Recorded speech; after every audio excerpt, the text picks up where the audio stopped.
Hello students, good morning. कृषि विज्ञान की क्लास में आप सभी का स्वागत है। अपन दूसरा चैप्टर पढ़ रहे थे मौसम एवं जलवायु वाला। उसके अंदर अपन किसके बारे में पढ़ रहे थे बेटाओ? क्या नाम से? बादल के बारे में अपन ने पढ़ लिया था कि बादल क्या होता है और कितने प्रकार का होता है। इन सभी के बारे में अपन ने कल की वीडियो में चर्चा कर ली। आज अपन पढ़ेंगे मेघ व कोहरे में अंतर, यानी बादल और कोहरे में क्या अंतर है, इसके बारे में आज अपन पढ़ेंगे। चलो बेटा, मेघ व कोहरे में अंतर, मेघ व कोहरे में अंतर पड़ेंगे। अब मेघ व कोहरे में अंतर क्या है? यानी जो मेघ होते हैं वो कहाँ बनते हैं? अरे आसमान में बनते हैं बात। और जो कोहरा होता है वो कहाँ पे होता है? धरातल पे होता है। और मेघ में क्या होती है? वर्षा होती है। कोहरे में वर्षा नहीं होती है।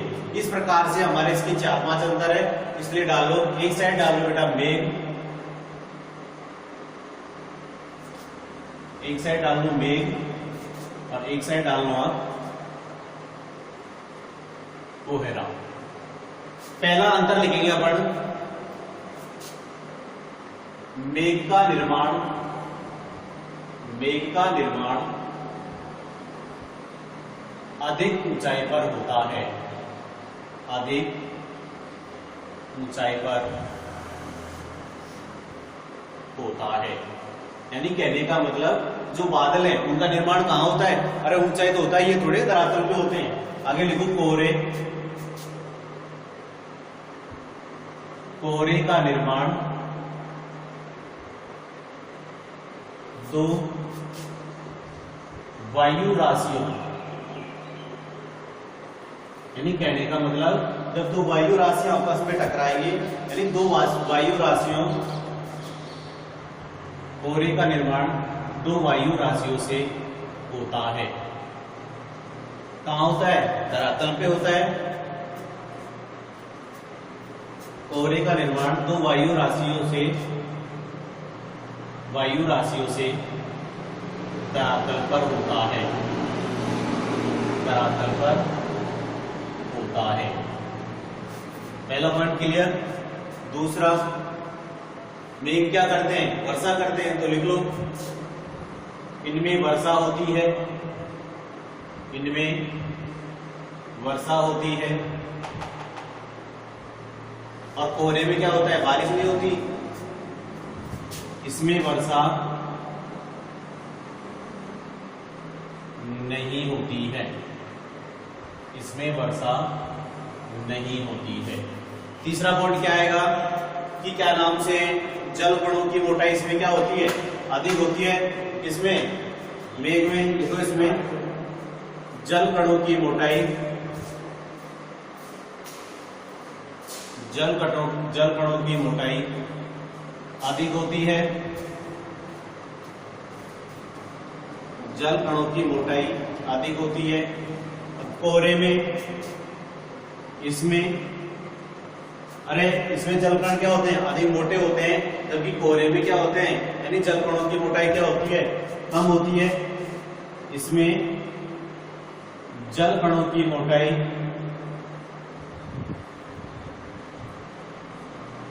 कम होती है, इसमें जल कणों की मोटाई कम होती है। 3 अंतर हो गए। चौथा अंतर पढ़ेंगे, मेघों का निर्माण किससे होता है? संघनन प्रक्रिया से होता है। लिखो, मेघों का निर्माण, मेघों का निर्माण संघनन प्रक्रिया से होता है, संघनन प्रक्रिया से होता है। जबकि बादलों का निर्माण किससे होता है? यानी बादलों का निर्माण विपरीत जल राशियों के सहमिलन से। आगे लिखो, बादलों का निर्माण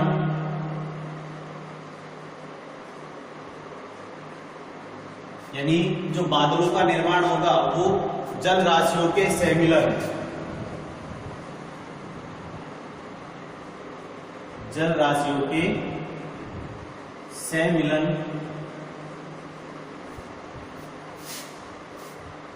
पर होता है। यानी बादलों का निर्माण तब होता है जब जब दो जल राशि होती है आपस में मिल जाती है, जल राशि आपस में मिल जाती हैं, तब इनका निर्माण होता है, बादलों का निर्माण होता है। ये कितने अंतर हो गए? 4 अंतर हो गए। पहला अंतर क्या हो गया कि बादलों का निर्माण कहाँ होता है? अधिक ऊंचाई पे होता है, जबकि क्या नाम से कोहरे का निर्माण कहाँ होता है? धरातल पे होता है। और किससे? दो वायु राशियों से। दूसरा पॉइंट पढ़ेंगे, मेघ क्या करते हैं? वर्षा करते हैं, जबकि क्या नाम से इसमें वर्षा नहीं होती। और मेघ में जलकणों की मोटाई क्या रहती है? अधिक रहती है, और इसमें क्या होती है?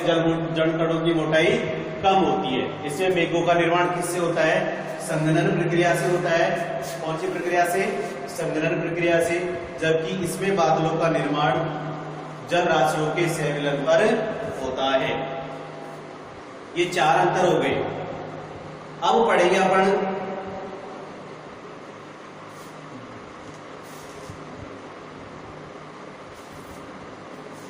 ये अंतर पढ़ लिया अपन ने।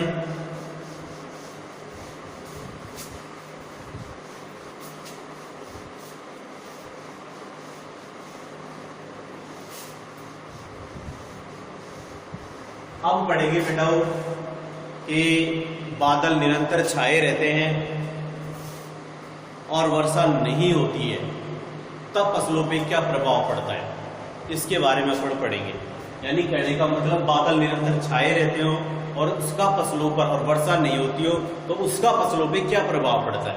मैं आपको बताता हूं कि क्या नाम से जब बादल निरंतर छाए रहेंगे तो क्या होगा? कीट रोगों का प्रकोप बढ़ जाता है। यानी बादल निरंतर छाए रहेंगे तो क्या बढ़ी रहेगी? नमी बढ़ी रहेगी। तो नमी बढ़ी रहेगी तो क्या हो जाएगा?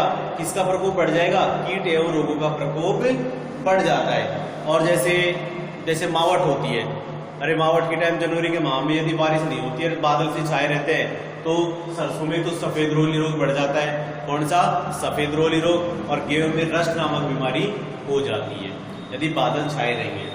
और दूसरा पॉइंट ये होगा कि यदि पकाव के समय, यानी जब फसल पकेगी उस टाइम पे यदि बादल छाए रहेंगे तो क्या होगा? फसल के पकने में क्या हो जाएगी? देरी हो जाएगी। क्या हो जाएगी बेटा? वो फसल के पकने में देरी हो जाएगी, जिससे उत्पादन लागत बढ़ जाएगी। तीसरा पॉइंट ये होगा कि जब दानों में नमी बनी रहेगी, दानों में नमी बनी रहेगी तो कटाई है, मंडाई है, ओसाई है, ये सारी क्रियाएं हम अच्छी तरह से नहीं कर पाएंगे। यानी ये 3-4 प्रभाव हमारी फसल के ऊपर पड़ते हैं। लिखो,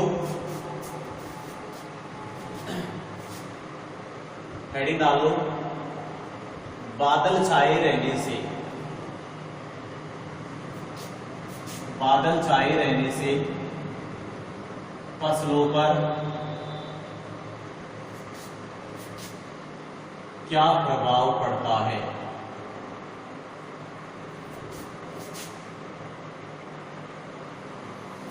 लिखो, पहला प्रभाव लिखो, यदि लगातार बादल छाए रहेंगे, यानी कहने का मतलब यदि जनवरी माह में, देखो जनवरी माह में, कौन से माह में? जनवरी माह में, मावट के बाद, मावट के बाद यदि लगातार बादल छाए रहते हैं, बादल छाए रहते हैं, तो कीट एवं रोगों का प्रकोप बढ़ जाता है, प्रकोप बढ़ जाता है। जैसे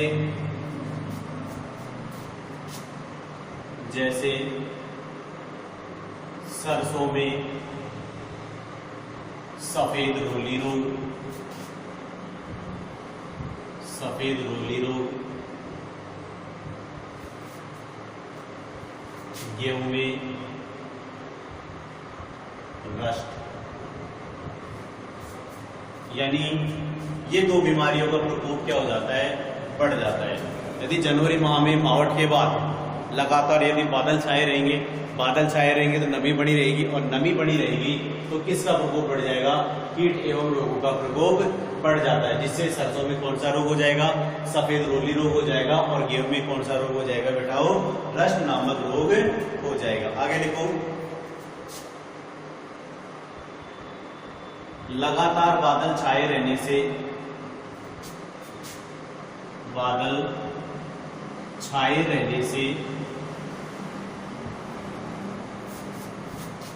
फसल के पकने में देरी हो जाती है। किसके पकने में, फसल के पकने में देरी हो जाती है, और उत्पादन लागत बढ़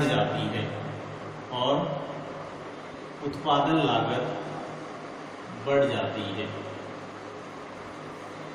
यानी यदि लगातार बादल छाए रहेंगे तो फसल पकने में क्या हो जाएगी, देरी हो जाएगी, और क्या नाम से, उत्पादन लागत क्या हो जाएगा, बढ़ जाएगा।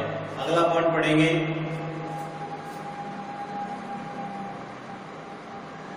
दाने में पर्याप्त नमी बनी रहती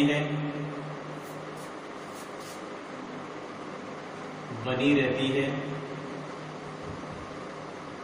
जिससे मंडाई, ओसाई व थ्रेसिंग में समस्या आती है,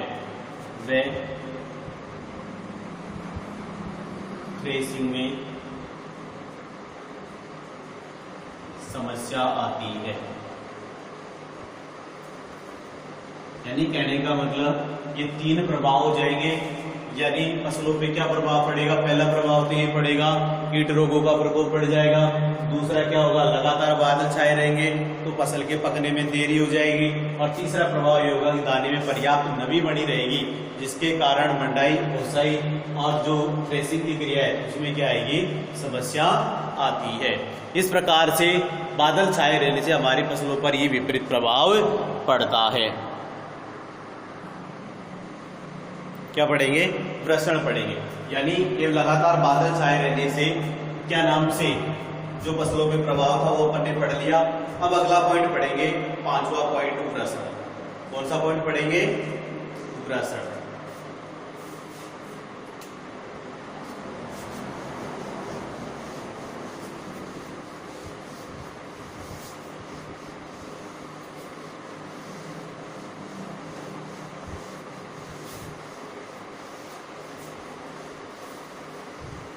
बेटा इनको साथ के साथ आपको नोट्स बनाने हैं और साथ के साथ याद करने।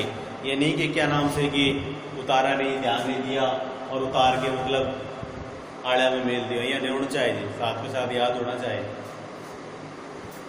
अब पढ़ेंगे पांचवा पॉइंट, वृषण।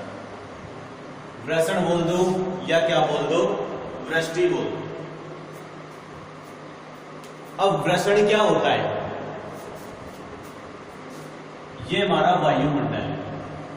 क्या है बेटा, वायुमंडल। वायुमंडल में हमने क्या पढ़ी थी, जलवाष्प। जैसे ये हमारा वायुमंडल है, वायुमंडल के अंदर क्या पढ़ी थी, जलवाष्प। जलवाष्प होती है ना वायुमंडल में, जलवाष्प होती वायुमंडल। अब ये जो जलवाष्प है, यानी जो ये जलवाष्प पाई जा रही है वो कौन सी प्रक्रिया के द्वारा, संघनन की प्रक्रिया के द्वारा। कौन सी प्रक्रिया के द्वारा, संघनन की प्रक्रिया के द्वारा। यानी इसमें कौन सी क्रिया लगेगी, संघनन की प्रक्रिया। संघनन की प्रक्रिया लग गई। अब ये संघनन की प्रक्रिया के कारण ये जो जल वाष्प है वो किसमें कन्वर्ट हो जाएगी, जल की बूंदों में। यानी इसमें कन्वर्ट हो जाएगी जल की बूंदों के रूप में, यानी बर्फ के कणों के रूप में। यानी किसमें कन्वर्ट हो जाएगी, जल की बूंदों या बर्फ के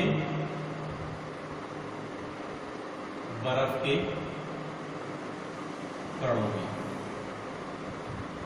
या तो जल की बूंदों में कन्वर्ट हो जाएगी या बर्फ के कणों में हो जाएगी। ये जो जल की बूंदें और जो बर्फ की कण होती है ना, वो भारी होती है। क्या होती है बेटा? भारी होती है, यानी वजनी होती है। कहने का मतलब ये आकाश में निलंबित नहीं रह पाती है, यानी भारी होने के कारण कहां निलंबित नहीं रह पाती? आकाश में निलंबित नहीं रह पाती, और सीधे कहां जाती हैं?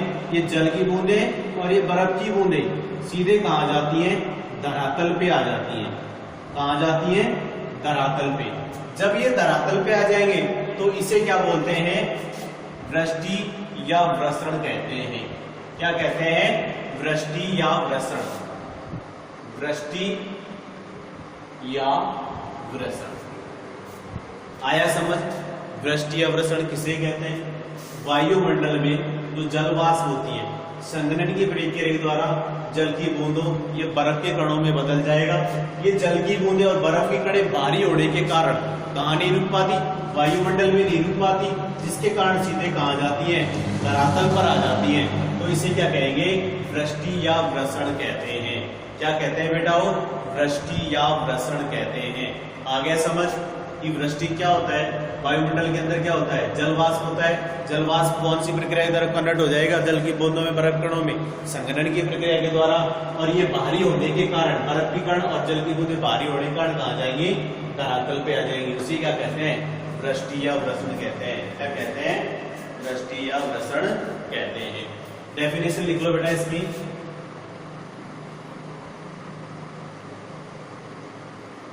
देखो,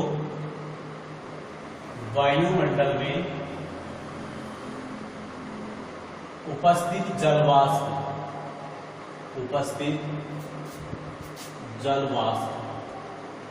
वायुमंडल में उपस्थित जलवाष्प संघनन की प्रक्रिया के द्वारा, संघनन की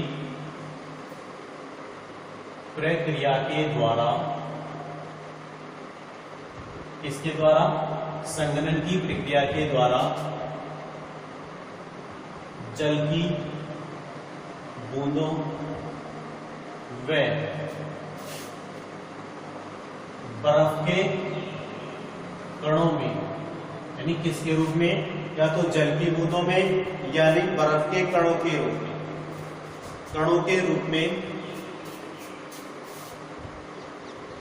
परिवर्तित हो जाते हैं। और ये कण भारी होने के कारण,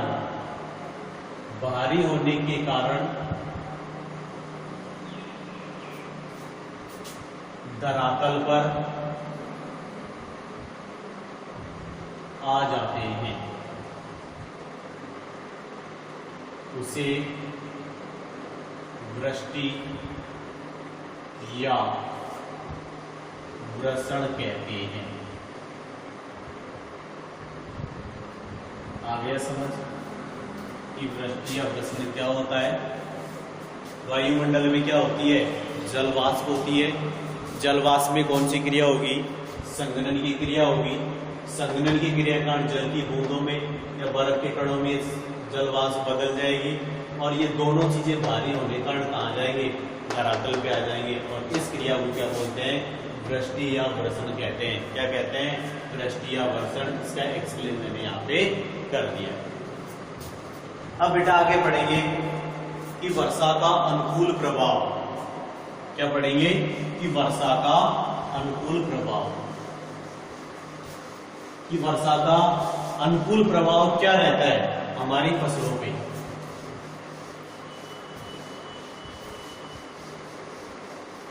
वर्षा का अनुकूल प्रभाव, यानी कहने का मतलब वर्षा का अनुकूल प्रभाव क्या है?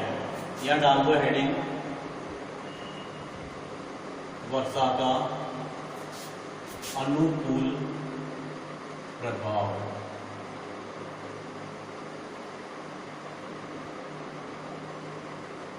यानी अनुकूल प्रभाव कैसे?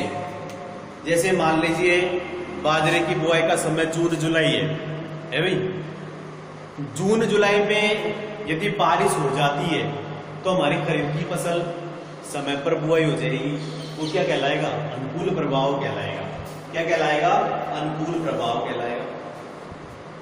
दूसरा प्रभाव, जैसे फसल की बुआई करेंगे, बुआई करने के 3 से 4 दिन बाद बारिश आ जाती है तो हमारी फसल का अंकुरण बहुत अच्छा होगा, तो वो भी क्या कहलाएगा?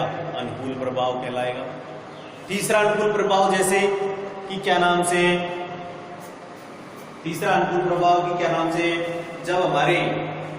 जब फसल की वृद्धि काल चल रही हो, यानी जब हमारी फसल वृद्धि कर रही हो तो नियमित अंतराल पे वर्षा होती रहेगी, तो वो क्या कहलाएगा? अनुकूल प्रभाव कहलाएगा। यानी कहने का मतलब ये सारे क्या है? अनुकूल प्रभाव है। जैसे मान लीजिए सितंबर माह है भाई, सितंबर अक्टूबर माह है, अक्टूबर माह में बारिश हो गई तो उस टाइम पे किसकी बुआई करते हैं? रबी की फसल की बुआई करते हैं। तो रबी की फसल की बुआई करेंगे तो क्या नाम से उसमें आसानी से क्या कर देंगे? बुआई कर देंगे। अरे पड़ेवा हो जाएगा। रबी की जो फसल बुआई करते हैं उसमें पड़ेवा करते हैं, पानी लगा के फिर बुआई करते हैं। बारिश के कारण पानी आ जाएगा तो आसानी से अपन क्या कर देंगे? बुआई कर देंगे। ये सारे वर्षा के अनुकूल प्रभाव है। यानी हमारे अनुकूल वर्षा होगी तो वो क्या कहलाएंगे? अनुकूल प्रभाव कहलाएंगे। सबसे पहला अनुकूल प्रभाव पढ़ेंगे अपन। पहला अनुकूल प्रभाव पढ़ेंगे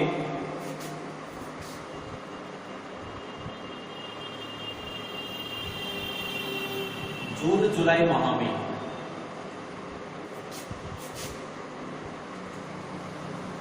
जून जुलाई माह में कौन से माह में बेटा? जून जुलाई माह में। जून जुलाई माह में वर्षा होने से, जून जुलाई माह में वर्षा होने से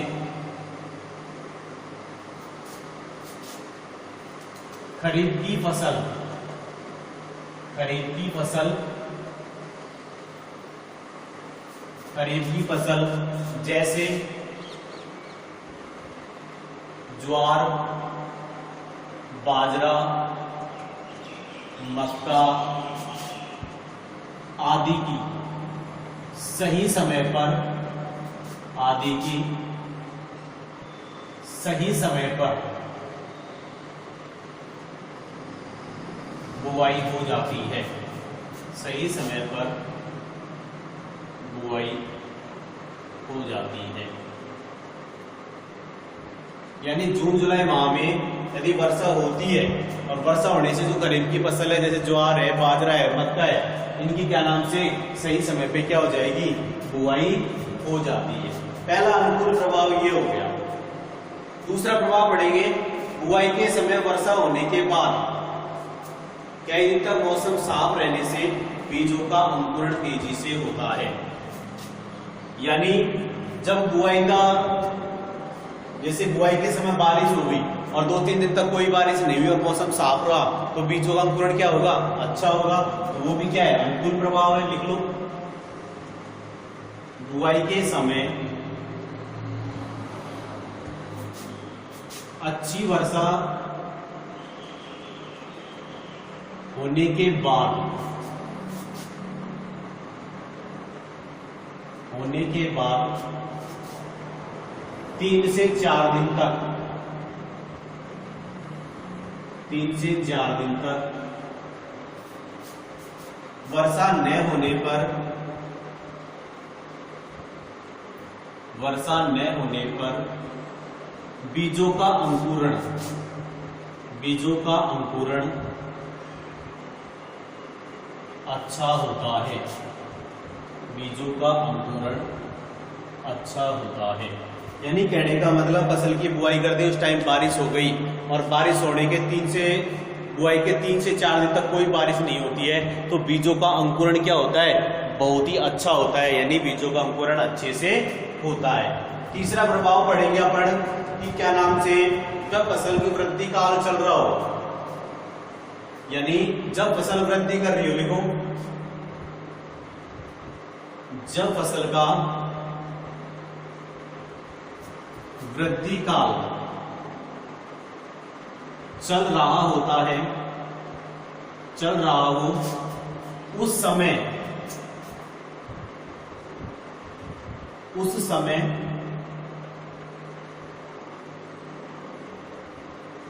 4 से 5 दिन के उस समय नियमित अंतराल पर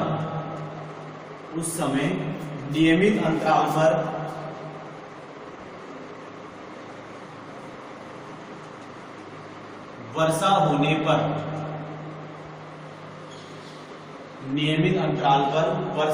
पर फसल की वृद्धि अच्छी होती है।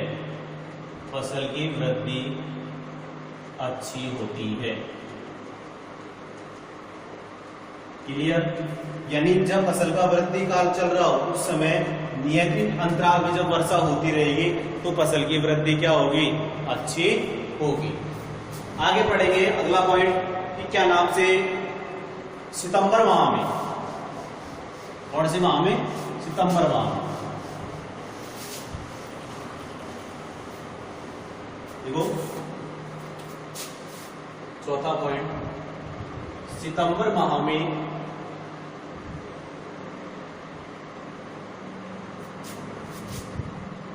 मावठ होने पर, यानी सितंबर माह में यदि बारिश होती है या मावठ होती है, सितंबर माह में मावठ होने पर या अच्छी वर्षा होने पर, सितंबर माह में अच्छी वर्षा होने पर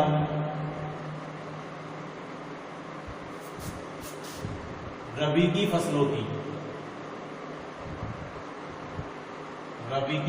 की जैसे सरसों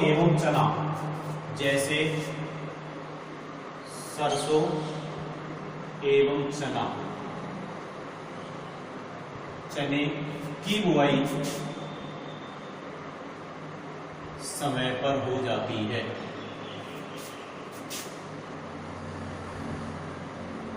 यानी सितंबर माह में यदि बारिश हो जाए तो क्या होगा? रबी की फसलों की क्या हो जाएगी?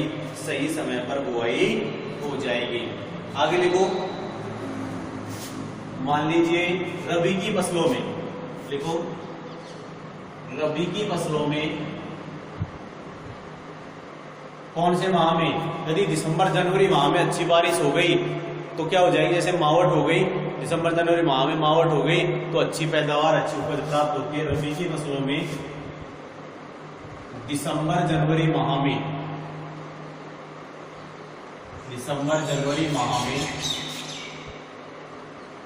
मावठ होने पर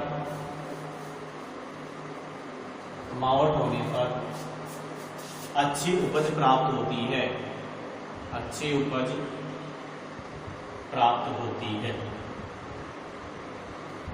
ये सारे हमारे क्या है? फसलों के प्रतिकूल प्रभाव हैं। क्या है बेटा? ये प्रतिकूल प्रभाव हैं। और मान लीजिए जब हमारी फसल खड़ी है और दूधी अवस्था में उस टाइम में बारिश हो जाए तो दाने सुडौल एवं चमकदार हो जाते हैं। ये पॉइंट भी लिख लो। जब हमारी फसल दूधिया अवस्था में हो तब बारिश हो जाए, बारिश अवस्था में हो, उस समय वर्षा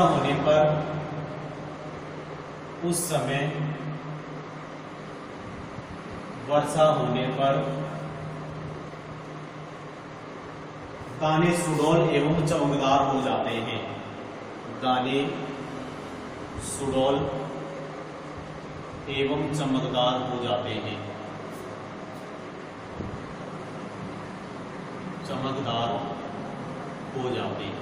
ये सारे 4-5 पॉइंट अपन ने पढ़े। ये वर्षा के प्रतिकूल प्रभाव है, यानी अनुकूल प्रभाव है। क्या है? पहला अनुकूल प्रभाव क्या पड़ा?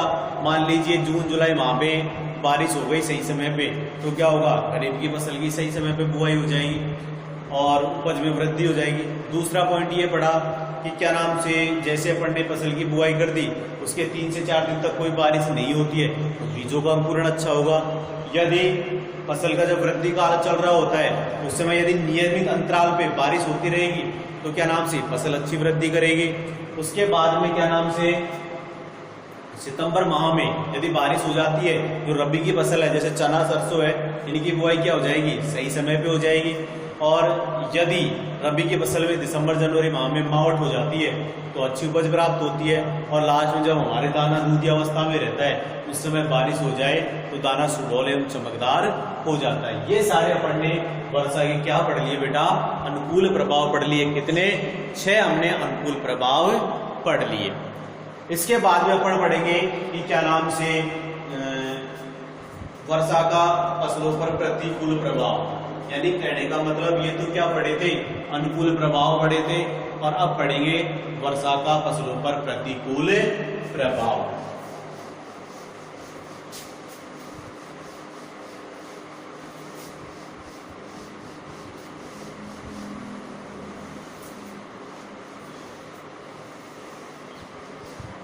हेडिंग डाल दो बेटा,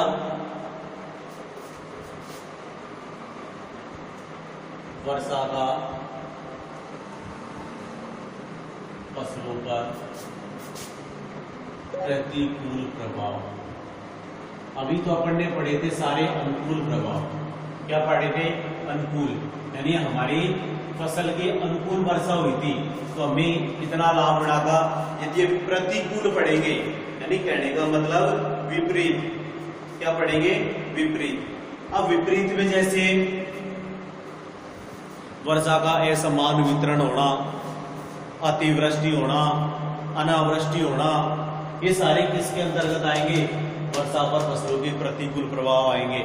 जैसे मान लीजिए कि क्या नाम से बहुत ज्यादा बारिश हो गई, और बहुत ज्यादा बारिश हो गई तो उसे क्या बोलते हैं बेटा, अतिवृष्टि बोलते हैं। अनावृष्टि यानी कहने होता है सूखा पड़ जाना, अकाल पड़ जाना, वो अनावृष्टि। और एक होता है असमय वृष्टि, यानी बारिश का कोई समय नहीं था, वो कभी भी बारिश आ जाती है, जिसका हमें कोई लाभ नहीं होता है। ये सारे किसके अंदर आते हैं कि फसलों पर इनका प्रतिकूल प्रभाव, ये सारे उसके अंतर्गत आते ही हैं। इसके बारे में अपन कल के वीडियो में चर्चा करेंगे बेटाओ। धन्यवाद। आज की वीडियो में अपन इतनी चर्चा करेंगे। आज की वीडियो में अपन ने क्या नाम से वृष्टि के बारे में पढ़ लिया कि वृष्टि और वर्षण क्या होता है, और क्या नाम से यदि लगातार बादल छाए रहे तो फसलों पर क्या प्रभाव पड़ता है, इसके बारे में पढ़ लिया। और उसके बाद में वृष्टि या वर्षण के बारे में पढ़ लिया, फिर वर्षा के अनुकूल प्रभाव पढ़ लिए। आज अपन ने 3 चीजें पढ़ ली इसमें। कितनी चीजें, 3 चीजें। इनको बेटा साथ के साथ आपको अपने फेर कॉपी के अंदर उतारना है, और क्या नाम से साथ के साथ आपको याद करते रहना है। धन्यवाद।